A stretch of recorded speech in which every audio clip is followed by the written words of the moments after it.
welcome to our fifth edition of The Edge. I'm Cheyenne Swafford. And I'm Janelle Davidge. In this edition of The Edge, we'll follow two programs on their recent field trip, as well as a quick look into Collision Repair's next Autorama showcase. But first, agri-science students returned from the FFA National Competition in Indianapolis at the end of October. The Edge's Daniel Overmeyer has the story. Agri-science went to Indianapolis for the FFA competition and came back with a shiny silver medal. There were two teams competing at nationals this year, the Floral Team and the Officers of Agri-science. We competed in the National Floriculture event.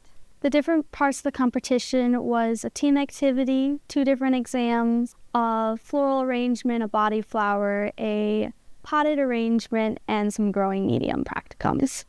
Although the competition was a lot of pressure, they did get the chance to blow off some steam afterward. Even if your feet get tired from walking around convention all day, always have a smile on your face, because getting to meet people from all over the nation that are in the same program as you and have the same passion is a lot of fun. Just getting to share your ideas with different chapters, it's a great time. Glad all their hard work preparing paid off in the end when they got their medal. So yeah, we did a lot of fun stuff when we were in Indianapolis. For when we accepted our award, me and another student were lucky enough to walk across the stage at the national session, and we were able to get our award. Congrats to Ag Science on their win. Reporting for The Edge, I'm Danielle Overmeyer. Now that agri-science is back from nationals, they are rearranging the greenhouse and getting prepared for the winter. November 11th marked the end of Mission 22, and you might be wondering how much we made. Mission 22 at EdTech made $649.15, and here are the top 3 classes. In third place was construction with $60.52, second place was auto body with $60.71, and in first was MEP with $271.25. On November 7th, our class had the opportunity to attend a field trip at Ford Field, held by Michigan Association of Broadcasters, also known as MAB. Students from all across Michigan attended the event.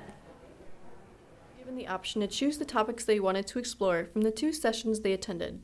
Held at Ford Field, the sessions ranged from building a legendary career in sports broadcasting to enhancing creativity in their personal skill sets. I would definitely recommend it. I learned a lot of things, and even if I didn't learn stuff, it would still be a lot of fun. Just over here, I got to practice doing the teleprompter, and being an anchor for The Edge, that's gonna help me every week that I'm on The Edge. MAB gave students a look into their future and what the digital media arts industry is looking for. I didn't know some of the things that they are looking for, and I'm glad that I do know now. They just gave some tips and some skills to make yourself stand out. It's a great experience, and you get to learn a lot of information that will help you throughout your future. To be successful in this field, students need to use their creativity and imagination when filming and script writing. You get a lot of information from a lot of people that know what they're talking about, and that's a good thing to obtain. Students overall enjoyed the experience and learned a lot. Collision Repair is working on the Firebird for the next year and are making good progress. They got the car last school year in May and will work on it till February, when it will be shipped all the way to Detroit for the 2025 Autorama Showcase. The car that we have is a 1968 Pontiac Firebird 350. For what we know about it is everything inside of it is factory. Engine has not been changed. A little bit of everything is what we're working on. I mean, we got parts everywhere. We're just kind of trying to figure out where everything goes.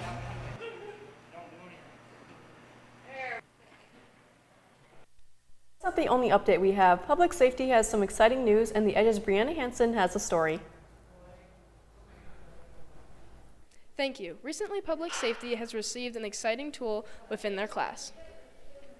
The students in public safety are ecstatic over the new equipment that arrived just weeks ago, known as the LiveScan, leaving the rest of EdTech wanting to know more.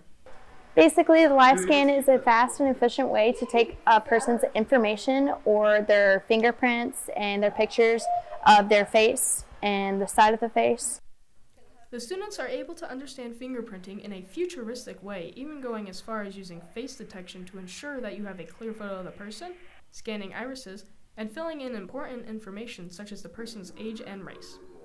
Students across the board agree that the LiveScan is a more efficient way of identifying a person's information. I think it gives a better demonstration on how you really can do it. It's more accurate than like regular fingerprinting where you actually have to put their finger in ink and then roll it around. In the stuff that we do, because sometimes with the actual ink pads it gets a little bit hard to do.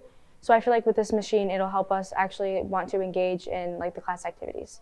Because when we used to do fingerprinting, we never really typed out a person's information or took a person's information, nor the pictures of the person. And I just feel like it's a lot better. The students in public safety get to enjoy their new equipment and work towards the industry standard of digitalized fingerprints. We'll update you with more to come in the future. Reporting for The Edge, I'm Brianna Hansen. On October 30th, Marketing Entrepreneurship took a trip to Frankenmuth. The Edge's Alexis Burhans tells us more. AM Marketing and Entrepreneurship students took a trip down to Frankenmuth to learn from a well-known family restaurant, Zehnder's. The students got an inside look of the business side of Zehnder's restaurant from the vice president of the Zehnder's sales and marketing team, John Shelton. The students learned from the presentation that you need to build connections and relationships with customers as well as selling the experience to have a successful business. It'll definitely make me have a different mindset on what I'm trying to market. Instead of one specific thing, I'm going to be thinking about broader aspects. How important it is for companies to have relationships with the customers, learn how to engage the customers more. As well as speaking to Mr. Shelton, the students got to take a stab at the famous Christmas store Browners, as well as roam around Frankenmuth, picking out different ways stores are promoting and selling their products. I learned that sometimes you're not marketing a product, but you're also marketing an experience. The students not only got a unique experience from established business, but also got to travel around different merchandising stores in Frankenmuth. I'm Alexis Burhans, reporting for The Edge. And that's all for this edition of The Edge. Thank you for watching, and be sure to stay tuned for the next edition. In the meantime, you can keep up with us on Facebook, Instagram, Snapchat, Twitter, and TikTok at The Edge LC. I'm Cheyenne Swalford. And I'm Janelle Davidge, signing off until next time.